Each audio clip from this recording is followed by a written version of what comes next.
சரியா? அப்ப நீங்க எப்பயுமே என்ன செய்யணும் அப்படின்னா குறிப்பு நம்பர் 4 அப்படின்றத போட்டு என்ன செய்யுங்க அப்படின்னா செய்யுங்க. சரியா? குறிப்பு இல்லாத சந்தர்ப்பத்தில் மேல மேல எடுத்துட்டு வாங்க. மற்ற சந்தர்ப்பத்தில் குறிப்பு நம்பர் 4 போட்டு என்ன செய்யுங்க அப்படின்னா செய்யுங்க. சரியா கிடைச்சது. சரி சார். ஓகே. அப்ப பாருங்க.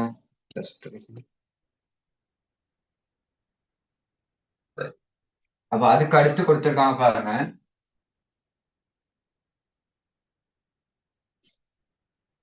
அதுக்கப்புறம் எல்லா பெருமானத்தை விடக்கூடிய ஆதனப்பொறி உபகரணங்களுக்கும் நேர்கோட்டு முறையில் வருடார்ந்த 20 வீத பெருமானத்தை விடப்பட வேண்டும்.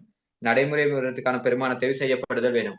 அப்ப இந்த 2 சொத்துக்கும் என்ன செய்யறாங்க அப்படின்னா தேர்வு செய்யணும் அப்படின்னு சொல்லியிருக்காங்க. சோ 2 சொத்துக்கிட்ட அலுவலக உபகரணத்துக்கு மட்டுமே காணி தேர்வுலே. அப்ப அதுக்கு மட்டும் என்ன செய்யணும் அப்படின்னா 20 வீத தேர்வு செய்யப்படுதல் வேண்டும். அடுத்து நிலமானது, அதாவது நிலம் அப்படின்றது காணியை தான் சொல்றாங்க.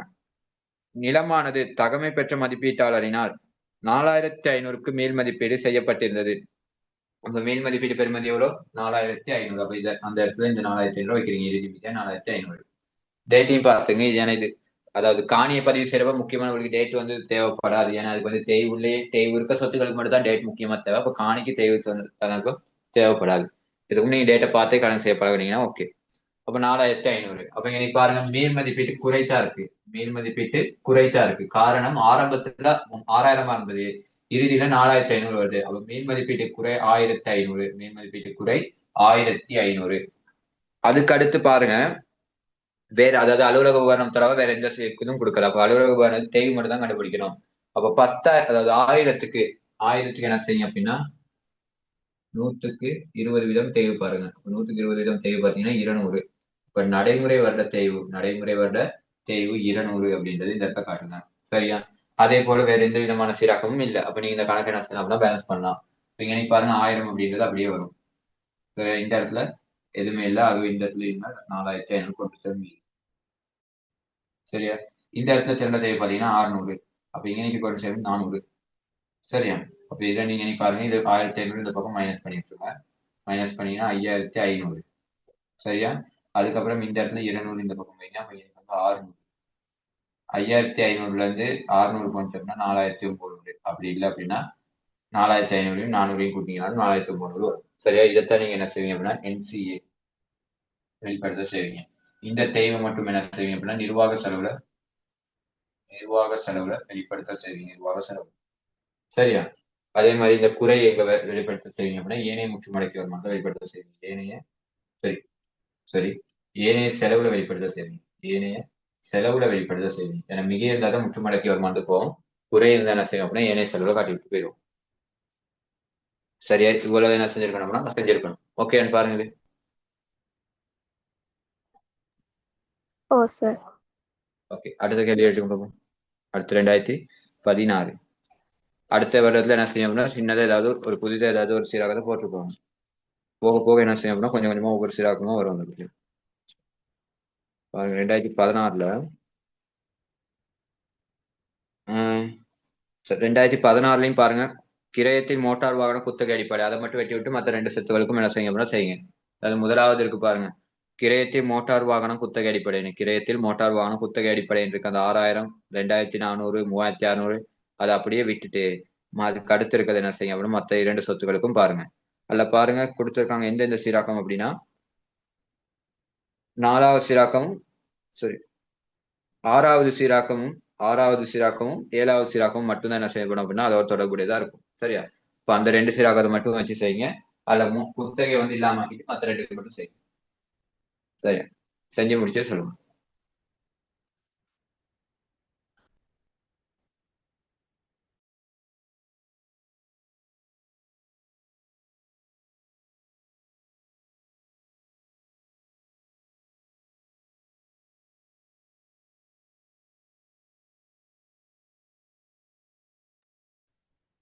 சரி, அப்ப அந்த கேள்வி பாருங்க. 16 வாசிச்சுக்கிறோம்.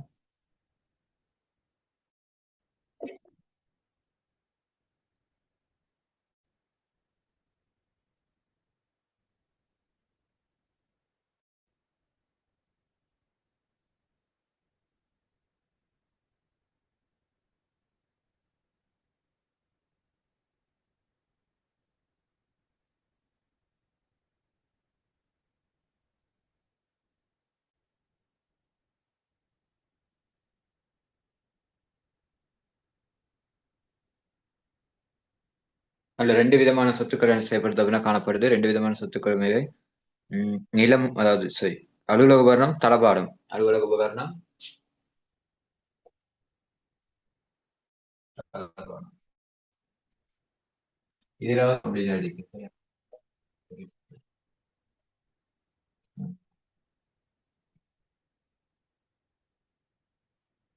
குறிப்பு நம்பர் போடுறது, அதே மாதிரி முடிச்சு கட் பண்ணி காட்டுறது தான் நம்ம என்ன செய்யணும்னா கட்டாயம் செய்யணும்.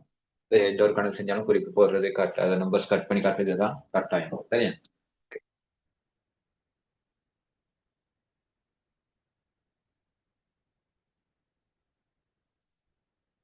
அதுல பாருங்க, 2015 ஆதனப்பொறி உபகரணத்தின் திரண்ட பெருமானத்தை உள்ளடக்கம் வருமாறு. அதாவது அவற்றின் திரண்ட பெருமானத்தை என்ன செஞ்சுக்கலாம் கொடுத்துருக்காங்க. ஆதான பெருமானம் மற்றும் திரண்ட பெருமானத்தை எப்ப கொடுத்துருக்காங்க? வருட ஆரம்பத்தில். அப்ப நீங்க எல்லாமே என்ன செய்யலாம்னா கணக்குகளை பதிவு செய்யலாம்.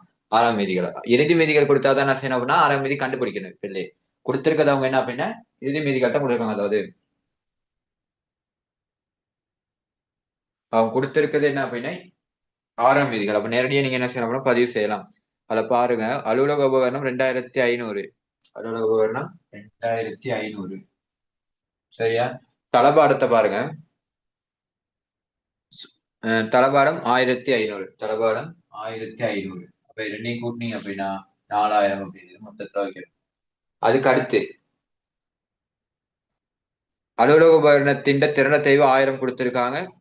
தளபாடத்தை பொறுத்துக்கள திறன தேய்வு 600 கொடுத்திருக்காங்க. அப்ப திறன தேய்வு 1000 எனக்கு 600, மொத்தம் 1600. சரி, இப்ப அதுக்கு அடுத்து சீராக்கங்கள் பாருங்க. எல்லா சொத்துக்களும், அதாவது குத்தகை சொத்து உட்பட 2023/4/1 பெற்றுக்கொள்ளப்பட்டதுடன் இத்தினத்தில் உள்ள சொத்துக்களின் பயன்தர ஆட்காலங்கள் 5 வருடங்கள் என மதிப்பிடப்பட்டிருக்காது. சொத்துக்களின் பயன்தர ஆட்காலங்கள் 5 வருடம் அப்படின்னு மதிப்பீடு செஞ்சிருக்காங்க. எப்ப 2013/4/1 தான் கொள்வனை செஞ்சிருக்காங்க. 2025 2015/4/1 தளபாட பொறுத்துக்கள் எஞ்சிய பயன்தர ஆட்காலங்கள் 6 வருடங்கள் மீளமைக்கப்பட்டன. மேலும் அலுவலக உபகரணங்கள் 1800 சந்தை பெறுமதி மீள் மதிப்பீடு செய்யப்பட்டிருக்கு. இப்ப எப்ப மீள் மதிப்பீடு செஞ்சிருக்காங்க? வருட இறுதியில. ஆனா தளபாட பொறுத்துக்கள் எப்ப பயன்தர ஆட்காலம் மாத்திருக்காங்க? வருட ஆரம்பத்துல மாற்றம் செஞ்சிருக்காங்க. வருட ஆரம்பத்துல மாற்றம் செஞ்சிருக்காங்க. இப்ப நீங்க இன்னைக்கு என்ன செய்யணும் அப்படின்னா, வருட ஆரம்பத்துல இருந்து மாற்றம் அடைஞ்ச முறைப்படுத்த என்ன செய்யணும்னா தேர்வு செய்யணும். மிந்தி என்ன செஞ்சிருந்தாங்க? 5 வருட அடிப்படையில் தேர்வு செஞ்சாங்க, பரவாயில்ல. ஆனா இப்ப நீங்க என்ன செய்யணும் அப்படின்னா, அலுவலக தேர்வு செய்யறப்ப மாற்றீடு செஞ்சாங்க. வருட ஆரம்பத்துல மாற்றீடு செஞ்சாங்க. அப்போ வருட ஆரம்பத்துல மாற்றீடு வருட ஆரம்பத்துல இருந்து என்ன செய்யணும்? அதாவது தேர்வு செஞ்சுட்டு போகணும். அதை மாற்றீடு அமௌண்ட் தான் தேர்வு செஞ்சுக்கிட்டு போகணும். அப்ப இதுல பாருங்க, 6 வருடங்கள்னு மாத்திருக்காங்க. அப்ப நீங்க எப்படி செய்யணும் அப்படின்னா, எப்படி கணக்கு செய்யறது அப்படின்னா, முதலாவது அலுவலக உபகரணம்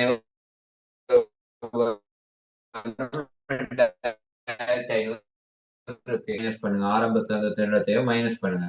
மைனஸ் பண்ணி என்ன செய்யுங்கன்னா கொண்டு சரி 1000 1000 மைனஸ் பண்ணீங்கன்னா இன்னைக்கு 1500 அப்படின்றது வரும். இந்த 1500 அப்படின்ற கொண்டு செல் மீதி எடுங்க. அதாவது வருட ஆரம்பத்துல கொண்டு செல் மீதி என்ன செய்யணும் அப்படின்னா எடுக்கணும். வருட ஆரம்பத்துல இருந்த கொண்டு செல் மீதியை வச்சு தான், அதாவது வருட ஆரம்பத்துல நீங்க எடுத்த கொண்டு செல் மீதியை வச்சு இதுக்கப்புறம் என்ன செய்யணும் அப்படின்னா கணக்கு செய்யணும். சரியா? சரி, அதை எப்படி செய்யறது அப்படின்றத பார்ப்போம்.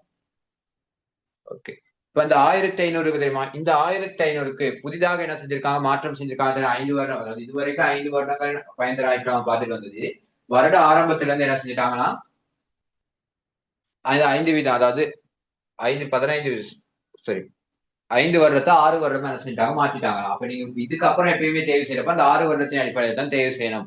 அப்ப அந்த 6 வருடத்தை நீங்க எப்படி கண்டுபிடிக்கணும் அப்படின்னா, இந்த 1000, அதாவது 2500 இருந்து 1000 மைனஸ் பண்ணி 1500, அதாவது 2500 இருந்து 1000 மைனஸ் பண்ணி வர 1500 தான் என்ன செய்யணும் அப்படின்னா இதுக்கப்புறம் தேர்வு செய்யணும். ஏன்னா இது வரைக்கும் அவங்க என்ன செஞ்சாங்க அப்படின்னா 2500 தேர்வு செஞ்சுட்டு வந்தாங்க. ஆனா இப்ப மாற்றீடு செய்யறதுனால நீங்க என்ன செய்யணும் அப்படின்னா கொண்டு செல் மீதிக்கு தான் என்ன செய்யணும் அப்படின்னா தேவை பார்க்கணும். அப்ப இங்க கொண்டு செல் மீதி எவ்வளவு அப்படின்னா வருட ஆரம்பத்துல 1500, அந்த 1000 ஆரம்பிக்கணும். ஆரம்பிச்சுதான் நடை வர்றதுக்கான தேர்வு செய்யணும்.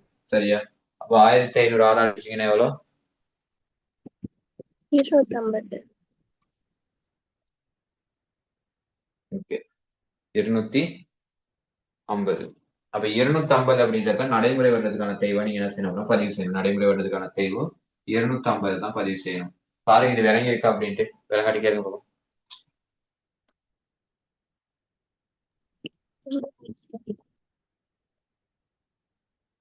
விளங்கிடுச்சா? ஓ ஓகே. அதுக்கு அடுத்து என்ன செய்யறோம் அப்படின்னா தளவாட பொருட்களுக்கு என்ன செய்ய போறோம் அப்படின்னா தேர்வு செய்ய போறோம். இப்ப என் தளவாட பொருட்கள் தான் அதுக்கப்புறம் இருக்கு. அதோட என்ன செய்ய அலுவலக உபகரணம் முடியுது. அதுக்கப்புறம் அலுவலக உபகரணத்தை சமப்படுத்தி எடுக்கிறது தான் இருக்கு. அது தேர்வு செய்ய மட்டும் நம்ம என்ன செஞ்சோம்னா அதை பார்த்தோம்.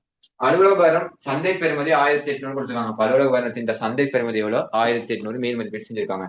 அப்ப இந்த இடத்துல மீள் மதிப்பீட்டு பெறுமதி 1800 வைங்க. சரியா? வருட இறுதியில மீள் மதிப்பீடு செஞ்சனால ஆரம்ப திறந்த தேவையும் நடைமுறை வருடத்துக்கான திறந்த தேவை ரெண்டையுமே என்ன செய்யணும் அப்படின்னா நீக்கல் செய்யணும். முதல் நடைமுறை வருடத்துக்கான தேர்வு செய்யறதுக்கு 1500 என்ன செய்யுங்க 5 பெரிய. ஏன்னா இதுக்கு எந்த விதமான மாற்றமும் ஏற்படல. இதுக்கு முன்னுக்கு மாற்றம் ஏற்பட்டது அலுவலக வருடம் தான். அலுவலக வருடம் தான் 5ல இருந்து 6 போனுச்சு. இதுக்கு வந்து என்ன செய்யுது அப்படின்னா 5 வருடமா தான் இருக்கு. இதுக்கு எந்த மாதமும் சொல்லி இல்ல. அப்ப 5 பிரிச்சிங்க அப்படின்னா ஒரு வருடத்துக்கான தேவை எவ்வளவு? 300. இந்த இடத்துல என்ன செய்யும் 300 வைங்க. சரியா? இந்த இடத்துல தேய்வு அகற்றல் தேய்வு அகற்றல் தேய்வு அகற்றல்னு சொல்லி என்ன செய்வீங்க அப்படின்னா 900 சரி 900 என்ன செய்வீங்க அப்படின்னா மைனஸ் பண்ணுவீங்க. அதே போல இந்த இடத்துல 6 வருஷத்துக்கு மாறுது.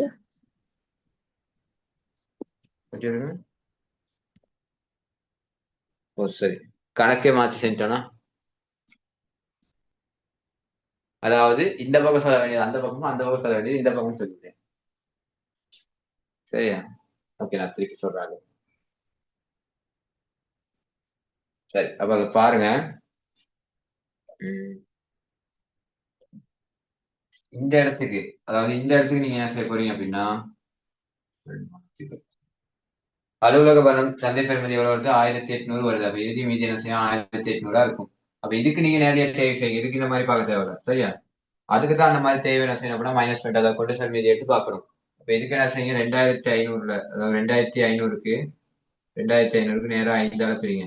5ஆல பிரிச்சீங்கன்னா ஒரு வருடத்துக்கான தேவை 500. நடைமுறை வருடத்துக்கான தேவை என்ன செய்யணும் அப்படின்னா 500 வைக்கலாம். இப்போ தேவை அகற்றல் எவ்வளவு செய்யணும்? 1500 தேவை அகற்றல் செய்யணும். இந்த இடத்தையும் 1500 தேவை அகற்றல் செய்யணும் செய்யும். அப்ப பாருங்க 2500 இருந்து 1500 மைனஸ் பண்ணி அப்படின்னா 1500 மைனஸ் பண்ணீங்கன்னா 1000. 1000 பெருமதியானது 1800 என்ன செஞ்சிருக்காங்க? மீன் மதிப்பீடு செஞ்சிருக்காங்க. 1000 பெருமதியானது 1800 என்ன செஞ்சிருக்காங்க? மீன் மதிப்பீடு செஞ்சிருக்காங்க.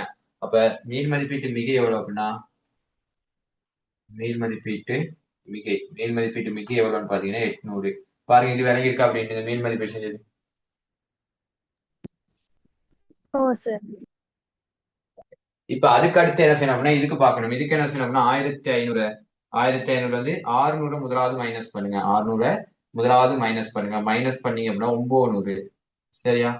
இப்ப இந்த 900 தான் நீங்க என்ன செய்யணும் அப்படின்னா 6ஆல பிரிக்கணும். 900 6ஆல பிரிச்சீங்க அப்படின்னா 150. சரியா? 900 6ஆல பிரிச்சீங்க அப்படின்னா நடைமுறை வருடத்துக்கான தேர்வுல 150. சரியா? அதாவது நான் அன்னைக்கு வந்து சொத்துக்களை என்ன செஞ்சோம்னா 2 சொத்துக்களையும் மாத்தி விட்டேன். சரியா? அப்ப இப்ப கணக்கா இருக்கான்னு பாருங்க. இப்ப சேர்த்தானே ஓ சார். அதாவது ஃபார்மட் அதே ஃபார்மட் தான் இந்த சொத்துக்களை மட்டும் என்ன செஞ்சோம் தேவை வந்து மாத்தி எடுத்தோம். சரியா? முதல்ல இந்த சொத்துக்கு என்ன செஞ்சோம் அப்படின்னா தேவை கழிச்சதை கொண்டு சார் மீறி தேவை பார்த்தோம். அப்ப இப்ப என்ன செஞ்சிருக்கோம் இந்த சொத்துக்கு பாக்குறோம் அதே ஃபார்மட்ல. சரியா? அப்ப எனக்கு 1500 இந்த இடத்துல பாருங்க எனக்கு 1500 மைனஸ் ஆகும். அதே போல 800 சரியா? அப்ப இந்த வேண்டியது எவ்வளவு அப்படின்னா 3300. சரியா? அதுக்கு அடுத்து எனக்கு வந்து 650. அப்ப இங்க பாருங்க 1500 ஃபுல்லாவே இல்லாம போகுதுன்னா அப்ப இந்த இடத்துல 0 இந்த இடத்துல 750 இருக்கு. அப்ப இந்த இடத்துல எவ்வளவு? சரி இந்த இடத்துல 1500 மைனஸ் அப்படின்னா 1500 மைனஸ். சரியா? அப்ப இந்த இடத்துல எவ்வளவு? 750. சரியா? இப்ப இதுக்கு அடுத்து என்ன செய்யணும்? கொண்டு செல் மீதி எடுக்கணும். இன்னைக்கு வந்து 0னால 1800 அப்படியே வரும். இந்த இடத்துக்கு 1500ல இருந்து 750 நீங்க மைனஸ் பண்ணீங்க. 750 மைனஸ் பண்ணா எவ்வளவு? 750 அப்படின்றது வரும். அப்ப ரெண்டையும் கூட்டினீங்க அப்படின்னா கொண்டு செல் மீதி எவ்வளவு? மொத்த சொத்துக்களை கொண்டு செல் மீதி 2550 தான். 2550 அப்படின்றது வரும். இதை வந்து NCA காட்டுவீங்க. பாருங்க விளங்கி இருக்கா அப்படின்ட்டு. விளங்காட்டி கேளுங்க டவுட் எதுவும் இல்லை. இல்லைங்க சார். அதுக்கு அடுத்த வருடம் தெரியும்.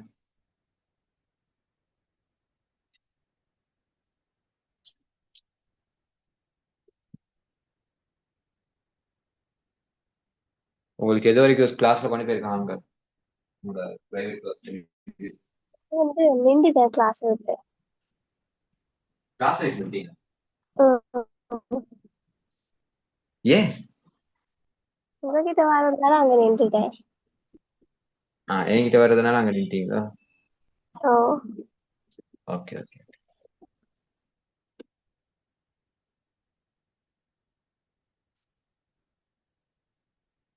அப்ப நான் தான் சிலபஸ் கொஞ்சம் ஸ்பீடா கொண்டு போவோம். சரி, இதை முடிச்சிருவோம். இதை முடிச்சுட்டு என்ன செய்வோம்னா அடுத்த பாடங்களுக்கு போவோம். அடுத்து இன்னும் 2 பாடம் தான் இருக்கு. அதுக்கான பெரிய அளவு பாடங்கள் இல்லை. நீங்க இது வரைக்கும் நல்லாவே கிளியர் பண்ணீங்க. அங்க இருக்கிறது என்ன செய்யலாம் அப்படின்னா குயிக்கா போயிடலாம். ஏன்னா அவ்வளவு பெரிய பாடங்கள் கொஸ்டின் இருக்கு. கொஸ்டின்ல கொஞ்சம் நோட்ஸ் இருக்கு. அவ்வளவு நோட்ஸ் தான் கொஞ்சம் கஷ்டமே தவிர கணக்கெல்லாம் சின்ன சின்ன கணக்குகள் தான் இருக்கும். சமன்பாடு எழுதிட்டு ஆன்சர் எழுதுறது அந்த மாதிரி.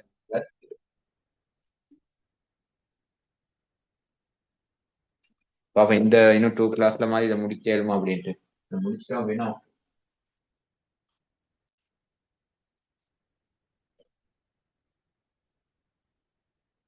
இப்போ கம்பெனி கணக்கு உங்களுக்கு செய்ய இயலும் அப்படின்னா இது இன்னும் கிளாஸ் போன இடத்துல வச்சு கம்பெனி கணக்கு ஸ்டடி இனிமே செய்யவே தெரியாது. அங்க கம்பெனி படிக்கல இன்னும். இதான் படிக்கணும். சரி, அப்போ ஓகே. இதை வச்சு தொடர்ந்து கொண்டு போகும் கம்பெனி படிச்சுட்டு.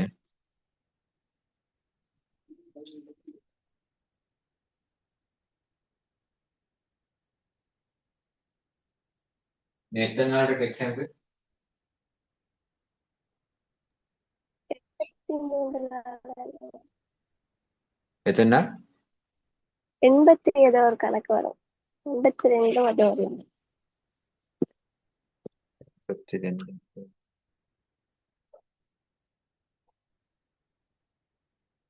2.5 மாசம் இருக்கணும். ஓ சார், எங்களுக்கு அடுத்த மாசம் ஸ்கூல்ல 5th டேர்ம் எக்ஸாம். எது வரைக்கும் வரும் அக்கௌண்ட்? ஃபுல்லா வரும்.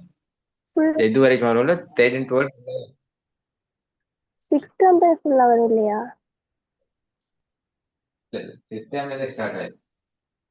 ஆ,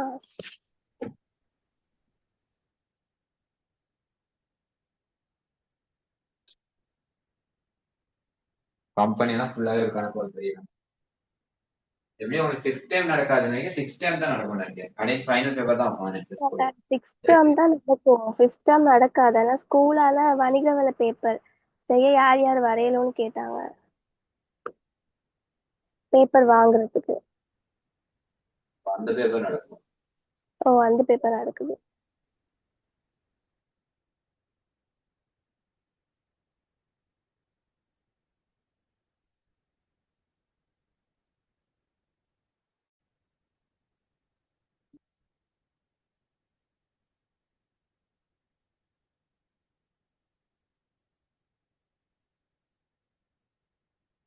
அன்னைக்கு உன கிளாஸ் வந்து என்ன செஞ்சது கேன்சல் பண்ண வேண்டியது கொஞ்சம் வேலை கூடிடுச்சு. அன்னைக்கு யாருமே கிளாஸ் இருக்கக்கூடாது. அது திங்கட்கிழமை செவ்வாய்க்கிழமை செவ்வாய்க்கிழமை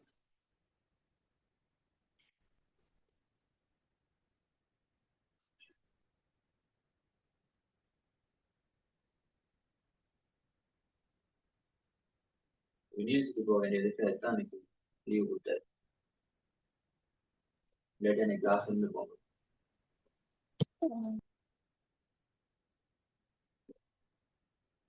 அடுத்த பேப்பர் செய்யவா?